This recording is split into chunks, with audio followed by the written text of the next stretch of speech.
Every state legislator, every American businessman who you talk to really wishes that they could apologize to India for the unexcusable behavior which we now see coming from the Oval Office. And Mr. Michael Rubin कह रहे हैं कि every American businessman से अगर आप बात करिए तो ये चीज सामने आती है कि उसका दिल चाह रहा है कि भारत से वो माफी मांगे। वो वर्दी में मौलाना है, वो कट्टरवादी जो सोच है पाकिस्तान में कट्टरवादियों की, वो उसके समर्थक हैं, तो इसलिए वो वर्दी में उसामा बिन लादेन कर रहा है। जो जनरल जियाउल हक ने जिस तरह से पाकिस्तान में शरीयत कानून लागू किया था और खुलेआम कोड़े मरवाए जाते थे पार्कों में लोगों को, उस तरह से कुछ उसी तरह के ये जनरल मुशर्रफ से फर्क है। ये मतलब खुलेआम कोड़े लगते थे सड़कों पर, हाँ पार्कों में भाई। 50 किलो टन और उससे ज्यादा के भी बॉम्ब हमारे पास है।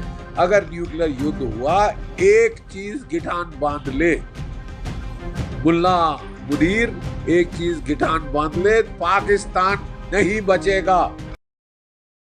अगले 700 साल वहां पे अनाज नहीं उगेगा। हमारे ब्रह्मोस काफी हैं तेरे लिए, समझ गया? मदीना 2.0 मुनीर। और माइकल रूबिन ने यह तक बोला कि जैसा कि आपने वहां पर ओसामा के लिए एक ऑपरेशन चलाया था, पाकिस्तान के ऊपर यूएसए के नेवी सील्स को पैराड्रॉप होना चाहिए और इनके जितने भी न्यूक्लियर असेट्स हैं उन्हें अपने कंट्रोल में ले लेना। भारत के ऊपर 50% टैरिफ लगाने के बाद अमेरिका में महंगाई काफी ज्यादा बढ़ चुकी है और जो अमेरिका के बिजनेसमैन हैं वो काफी ज्यादा परेशान हैं डोनाल्ड ट्रंप के इस स्टेप से और इस बेवकूफी वाले काम से। तो वहां के जो बिजनेसमैन हैं वो खुद डोनाल्ड ट्रंप को भला बुरा बोल रहे हैं और खुद उनको गालियां दे रहे हैं। आइए देखते हैं। माइकल रूबिन बोल रहे हैं कि पाकिस्तान की हरकतें लोगों के दिमाग में ये सवाल खड़ा कर रही हैं कि क्या पाकिस्तान इस लायक बचा है कि उसको स्टेट भी बोला जाए। इनका कहना है कि जब मुनीर ने ये बकवास की और वो वहां पर पब्लिक में आई तो या तो मुनीर को 30 मिनट के अंदर प्लेन में बिठाकर क्यूबा या बहामास भेज देना चाहिए था और वहां आकर उसको पाकिस्तानी रिसीव कर लेते या वापस पाकिस्तान ले जाते। तुरंत उसे अमेरिका से देश निकाला सुना देना चाहिए। यहां पर बात हो रही है अब टैरिफ की। एंड मिस्टर माइकल रूबिन कह रहे हैं कि एवरी अमेरिकन बिजनेसमैन से अगर आप बात करिए तो ये चीज सामने आती है कि उसका दिल चाह रहा है कि भारत से वो माफी मांगे। और यही बात हम लोग 2-3 दिन से कर रहे हैं कि अमेरिका में इस टाइम जो सेंटिमेंट है वो भारत के साथ है और इंडिया बिल्कुल सही है कि वो अपने अधिकार के लिए, अपनी प्रायोरिटी के लिए, अपनी सॉवरेनिटी के लिए लड़ रहा है। And Donald Trump is a hypocrite. And the fact that Prime Minister Modi is standing up for India's rights is going to be the episode that historians remember, where the United States truly learned that you cannot kick India around. जी हाँ साथियों, ये बात आपके भाई ने 8 अगस्त को बोली थी, जरा सुन लीजिए। मैं इस नजरिए से देख रहा हूं कि आने वाले वक्त में यकीन करिएगा, अगर भारत कसौटी पर खरा उतर गया, ये इम्तिहान पास कर गया, तो ये जो हफ्ता है या जो महीने बीत रहे हैं ना, आने वाले वक्त में एनालिस्ट और हिस्टोरियंस भारत की डिप्लोमेसी, फॉरेन पॉलिसी को लेकर इस पीरियड को गोल्डन लेटर्स में लिखेंगे। जी हां, मैंने 8 अगस्त को बोला था कि ये वो पल हैं, ये वो हफ्ता है, ये वो महीना बीत रहा है कि जहां पर भारत अगर अपनी कसौटी पर खरा उतर गया तो आने वाले वक्त में एनालिस्ट, एक्सपर्ट और हिस्टोरियंस इस पीरियड को याद करेंगे कि भारत ने इस दुनिया को एक नया वर्ल्ड ऑर्डर बनाकर दिया था जहां पर अमेरिका की हेकड़ी चलनी बंद हो गई थी। और यही बात माइकल रूबिन साहब ने, जो एक्स फॉर्मर ऑफिशियल है पेंटागन ने, एग्जैक्टली यही बात बोली है। आगे चलिए। They don't understand the ideological underpinnings of many terrorists. Asim Munir is Osama bin Laden in a suit. जी हां साथियों, फिर बोलते बोलते उन्होंने ये बोला, जब सवाल पूछा गया टेररिज्म पर, तो उन्होंने कहा अमेरिका अपनी नजरिए से, अपने कन्वीनियंस से और ग्रीवियंस से टेररिज्म को देखता है। ये एक आइडियोलॉजी है और Asim Munir is Osama bin Laden in a tie. और किसी भी तरह का जो कंसेशन है वो इनकी विचारधारा को नहीं बदल सकता।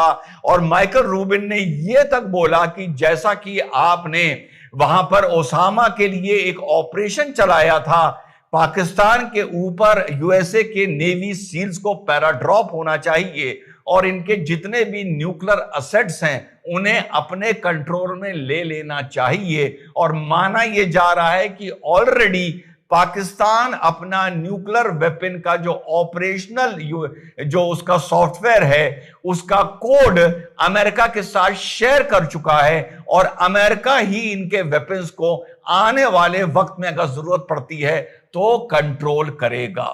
तो भारत ने मुनीर पर क्या बोला, किसी ने क्या बोला, एक अलग बात है, लेकिन दो तीन बातें जो निकल के आ रही हैं कि अमेरिका में सेंटिमेंट इस टाइम अगर आप टेरिफ के पॉइंट ऑफ व्यू से देखें तो भारत के साथ है, पाकिस्तान के पॉइंट ऑफ व्यू से देखें तो भारत के साथ है। और 8 अगस्त को यह बात मैंने बोली थी और मैं बार बार बोल रहा हूं कि अगर इस टाइम भारत और नरेंद्र मोदी कसौटी पे खरे उतर गए तो ये जो यूनिपोलर वर्ल्ड बनाना चाह रहा है डोनाल्ड ट्रंप, ये मल्टीपोलर वर्ल्ड जो बनेगा, पूरी दुनिया इस टाइम भारत की तरफ देख रही है, जहां तक चाइना को भी डोनाल्ड ट्रंप कंसेशंस दे रहा है। एक्चुअली धरातल पर भारत का कद और भारत का रौला और जलवा यहां से एक छलांग लेकर यहां पहुंचेगा और उसी दिन का इंतजार है और मुझे यकीन है वो दिन बहुत जल्दी आएगा। जनरल मुनीर के बारे में एक चीज समझिए, उनको मौलाना मुनीर कहा जाता है।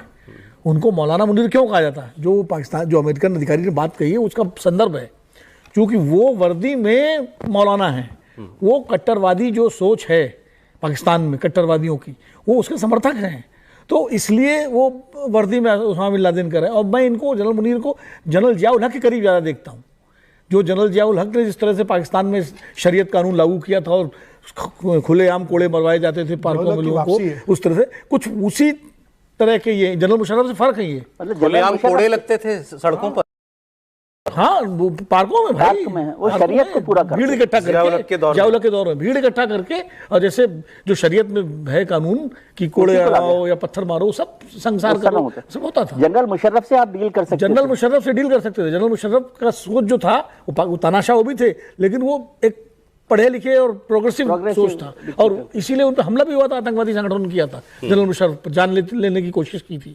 तो जनरल मुनीर और जनरल जियाउल हक ये करीब तो फिर मतलब ये तो और गंभीर बात है कि ये सारी बातें जो आप कह रहे हैं, जो उनका पेंटागन का पूर्व अधिकारी कह रहा है, एक रेडिकल गैर जिम्मेदार किस्म के जनरल को या पाकिस्तान की फील्ड मार्शल बना करके उसको प्रमोट कर रहा है, लेजिटिमाइज कर रहा है, रिवॉर्ड कर रहा है अमेरिका और ट्रंप खासतौर पर। बहुत दूर नहीं है कि ये इनको पूरी तरह से लेजिटिमाइज।